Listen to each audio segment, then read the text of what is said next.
We've seen a lot of exciting games in the Stanley Cup playoffs so far this season. A number of teams have blown leads and lost the game. Thursday night, the Albany Devils in their Calder Cup opener against the Toronto Marlies had a 2-0 lead and held on to it and won 3-0. What is the mentality of the team and the coach when they get up by a multi-goal lead? Well, you try and encourage them to play the game, not to score. But sometimes it's your natural tendency to play safe.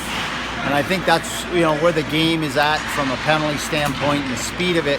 As soon as you stop pressuring the puck and kind of sit back, because you can't clutch and grab in the neutral zone and all that stuff the way it was back in the 90s. And when I played, you could just put 5 guys in the neutral zone. When they went by, grab a hold of them. You can't do that anymore. So I think it's a combination of the other team realizing they need to score and really taking some chances and really pushing the tempo and the pace of the game.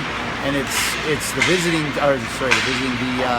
team with the lead having a tendency to sit back on their heels a bit. So the big thing for us is to keep playing the way we were playing. I thought in the second period, especially the second half there when they had quite a bit of pressure, I thought we stopped pressuring the puck in the neutral zone and we were a little passive in the defensive zone, and that's a good offensive team. You give them time and space, they're going to hurt you. I thought the third period we did a better job of that, knowing that they're still going to make a push. I think the biggest thing, you just don't want to, you want to make sure you have numbers above the puck, but you still want to do it.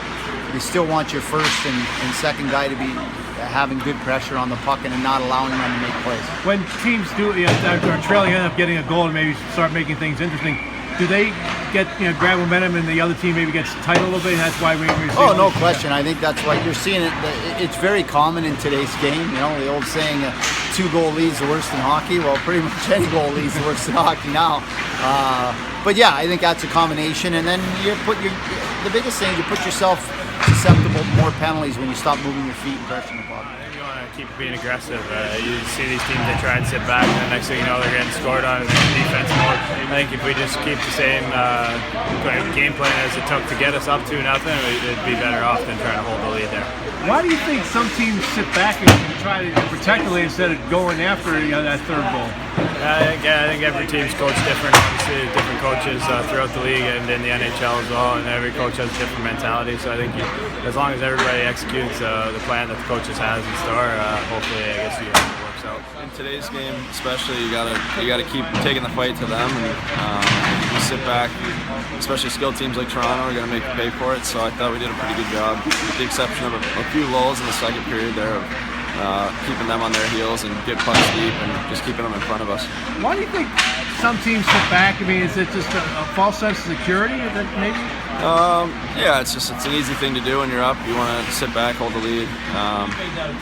It's hard to, you don't want to feel like you're taking risks necessarily, but you still need to be aggressive. And I'm sure it's more of a mindset than anything, but we talked about it between the second and third, just keep taking the play to them, and I thought we had our fair share of chances in the third as well. Game 2 is Saturday at 5 p.m. at Times Union Center.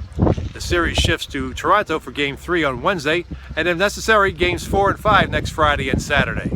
For DailyGazette.com, I'm Ken Schott.